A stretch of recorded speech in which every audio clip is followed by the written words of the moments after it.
Well, welcome everybody. This is the February version of our Textile of the Month series for 2025. And today we're going to be talking about Nami-ori, or weaving, wave weaving, undulating weaves. Last time we talked about undulating weaves also, we talked about kushiori using a comb. So kushiori, you can create these patterns with simple bruising. That's what this is called when a very loose weave has either the warp or the weft shift, usually unintentionally. But when it shifts, that's called bruising. Okay, and that's why lino weaves were developed to help keep gauzes open without shifting occurring. Okay, so here she has she's her woven piece, very loose yarns. She's bruising it with her hands to create her patterning. That's the most simplest version of this.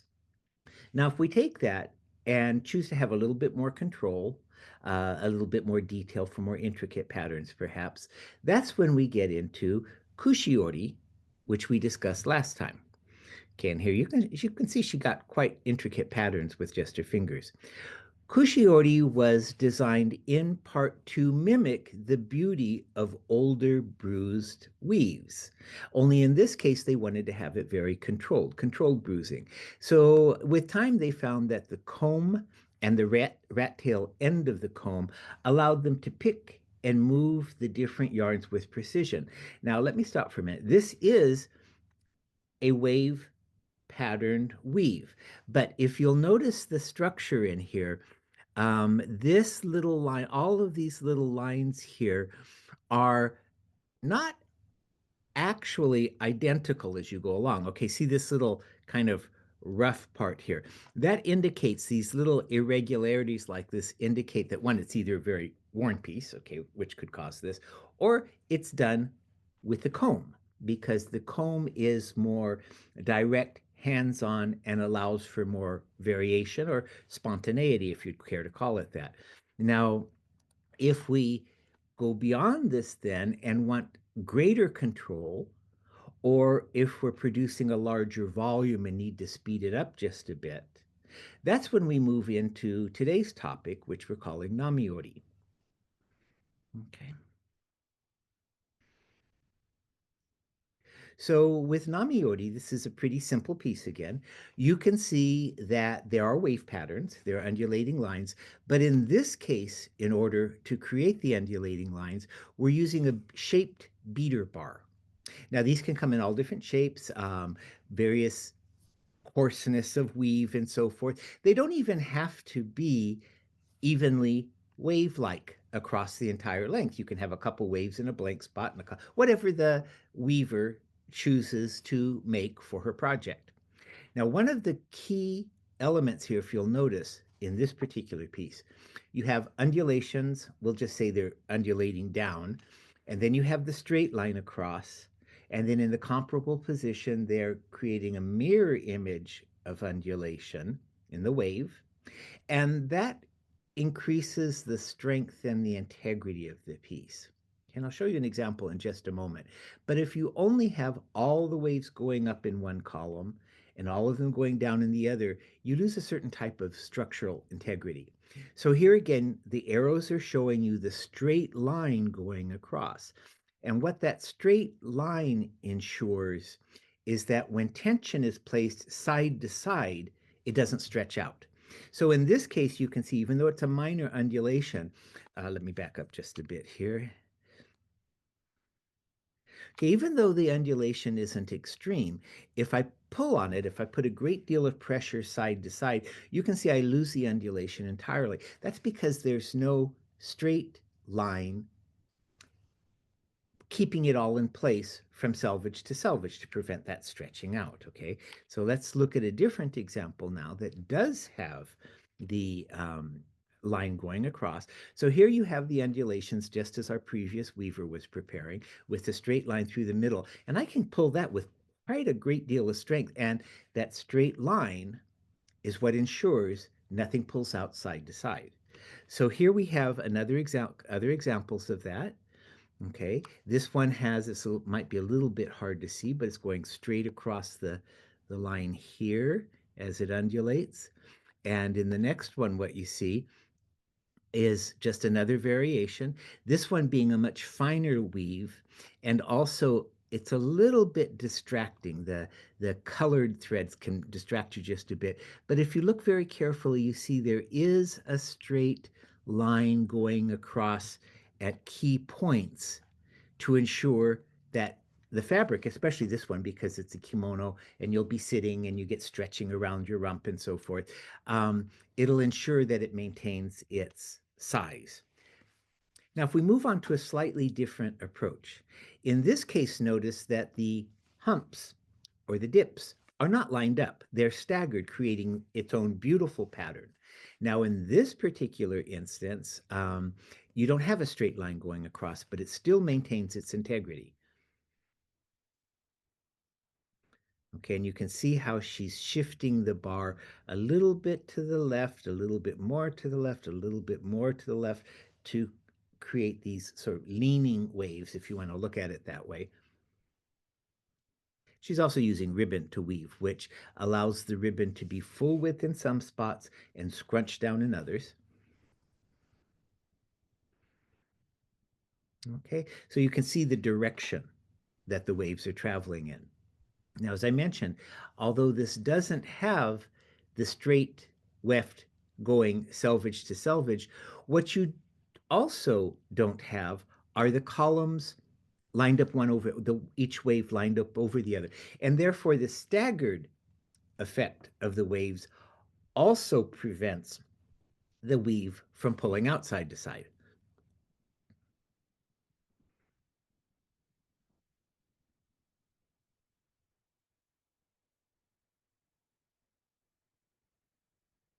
Okay.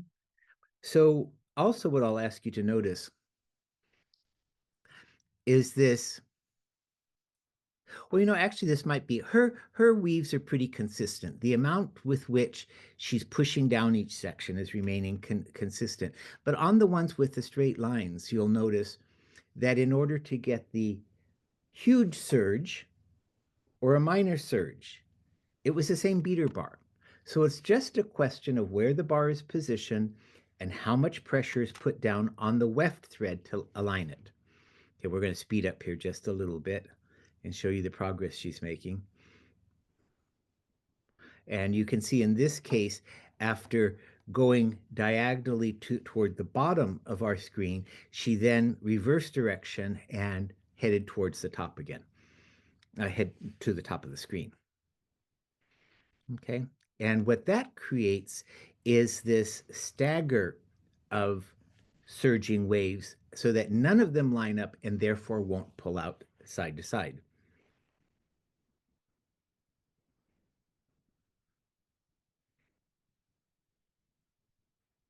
Okay, so here are a few examples of this now. This is the same type of weave that she was working on with the staggered undulations. This also happens to be a lino weave to make sure that the gauziness of the piece remains open without further bruising. Yet another piece. This one is a very open weave, very lightweight haori jacket. One of the things that can be confusing when we're talking about Japanese terms in this series, as I've mentioned before, is that quite often any given piece will have many accurate terms associated with it. So in the case of this particular weave and the previous one, they are this Nami-ori, okay, and that's a perfectly fine term to assign to it, and that's dealing with one portion of the weave structure. But it's also a lino weave, karami-ori, which we've discussed in other sessions. Um, and that's part of the weave structure. So it just depends on which you choose to focus on. And then furthermore, it's also referred to as ra. There was sha, ro, and ra that again we discussed elsewhere in the karami-ori weaves. Ra is a type of complex weaving, and this may also be called ra. So it could be called ra, karami, nami, all of those different weaves are accurate. And then here we have, let me back up, I talked right past that. We have a very beautiful example. Here you have the more or less solid looking ribbons of waves, and in between is this very open, again, lino weave to give a gauze-like effect in between each of the ribbons of gold. These are some of the tools that are used. You don't need a whole lot. They're pretty standard shuttles, the silk, you have your undulating beading bar and so forth. Now, in the course of doing this, okay, I was getting all set. I'm going to go make myself a set of beater bars and get started on this. Well, in looking through these different Japanese YouTube sites, I came across this one. This woman merrily weaving away with her novelty yarns. And darned if she doesn't have an Ashford beater. Okay. And so I thought, well, that sort of takes some of the exotic nature out of it. So if you go online, if you look on Amazon or if you go to Ashford site, you'll find the Ashford ones. You'll find other brands on Amazon or in your local weaving store. The thing is, if you're looking for them, I was looking for Nami-ori beater bar. That didn't get me anywhere in Japan or here. So I checked for wave bars, wave beater bars. In the end, what it comes up as is wavy line stick, okay, which is the last thing I would have guessed. But if you try wavy line stick on Amazon or wavy line beater on Amazon, it'll come up, and that might help you find other sources for it as well. This is a perfect example, again, of a lino weave with our straight line going through the middle, and then ever increasing serge, and then decreasing serge to create these lozenge-like shapes. This is exactly the same thing. The difference here is, if you'll notice, there's no central line going through the middle. Okay, that's been eliminated to keep all of this open. But because you don't have all of them pointed surging up and all of them pointed surging down, it still maintains the structure and giving a very open, beautiful summary weave for an obi. Same thing here. No selvage to selvage straight line. Instead, the weaver has staggered these undulations back and forth. So again, the net result is it doesn't line up straight and therefore maintains the integrity. Okay, and the same thing with this one. It's a very beautiful summer one out of a raw silk. And when we're talking about different names assigned, this one, in addition to being a wave pattern weave, it's also hige tsumugi. We talked about hige tsumugi, the bearded thrums that were used in weaving. We've talked about that in past talks. So this could also fall into that hige tsumugi category. And then this one I found particularly beautiful. This is an kimono. It's actually the kimono hanging in back of me. And even though the undulations are very, very subtle, they're very definitely there. And in between those, they did what's called a fukuro ori, okay,